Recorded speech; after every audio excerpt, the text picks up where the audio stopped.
বড় খবর গণপরিবহনে বাতিল হচ্ছে না 15 বছরের পুরনো বাণিজ্যিক গাড়ি। বছরে দুবার করে ফিটনেস সার্টিফিকেট করাতে হবে।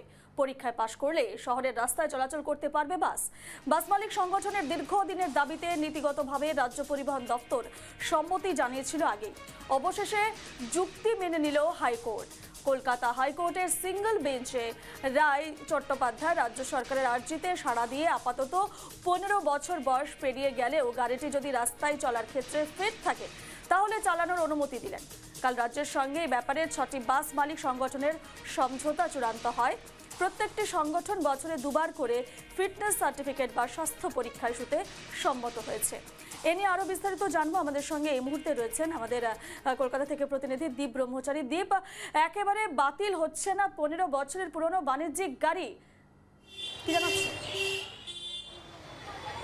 একদম রূপা, তোমায় জানিয়ে রাখি যে এই যে বাণিজ্যিক যে সকল গাড়ি রয়েছে, অর্থাৎ পরিবহনের ক্ষেত্রে যে সকল গাড়ি রয়েছে প্রাইভেট, সেক্ষেত্রে মোটর ভেহিকেলস অ্যাক্ট অনুযায়ী 15 বছরের ঊর্ধ্বে কোনো গাড়ি চালানো নিষিদ্ধ। অর্থাৎ সেটা পরিবেশের জন্য অত্যন্ত ভয়ঙ্কর বিষয় আনতে পারে।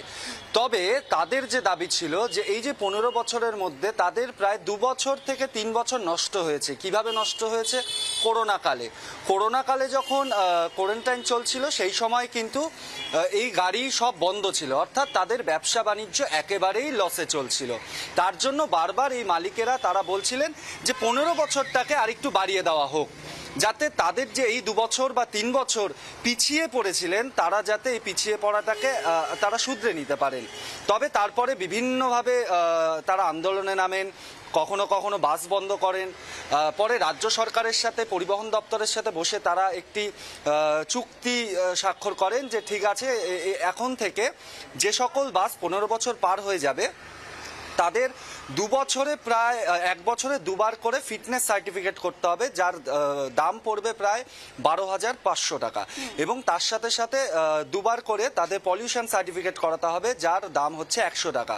তবে এটা তখনও পর্যন্ত হাইকোর্ট কিন্তু রায় পুরোপুরি শুনানি হয়নি, তার জন্যই আটকে ছিল। অবশেষে হাইকোর্টের রায় যে সকল গাড়ির 15 বছর হয়ে গেছে, 15 বছর পার, সে সকল গাড়িও চলতে পাবে। তবে শর্ত একটাই, যদি ফিটনেস সার্টিফিকেটে পজিটিভ আসে এবং পাশাপাশি পলিউশনও যদি কোনো গন্ডগোল না থাকে, শুধুমাত্র সেই সকল গাড়িগুলোই একমাত্র রাস্তায় বেরোতে পারবে। এবং জানা কথা, কলকাতায় যে জনমানুষের যা ভিড়, সেক্ষেত্রে বাস যদি হঠাৎ করে বন্ধ হয়ে যায়, বিপুল পরিমাণ বাস, তাহলে কিন্তু সাধারণ নিত্যযাত্রী যারা তারা কিন্তু বিপদে পড়বে। রূপা, একেবারে দীপ, সে বিষয়ে বাস মালিকদের কি ধরনের প্রতিক্রিয়া উঠে আসছে, তারা কি বলছেন এই শুনানির পর?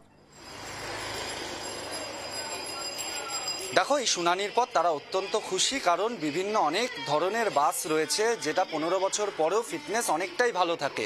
নিয়ম অনুযায়ী হয়তো কিছু কিছু বাস বন্ধ করতে হতে পারে, কারণ অনেক বাসের বর্তমান সময় দাঁড়িয়ে হয়তো পরিস্থিতি ভালো না, ফিটনেস সার্টিফিকেটে হয়তো ফেল আসতে পারে, পলিউশনে ফেল আসতে পারে, সে সকল গাড়ি চলবে না।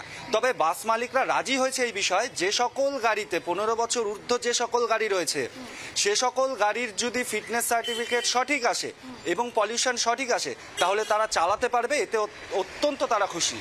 রূপা, বেশ ধন্যবাদ দীপ।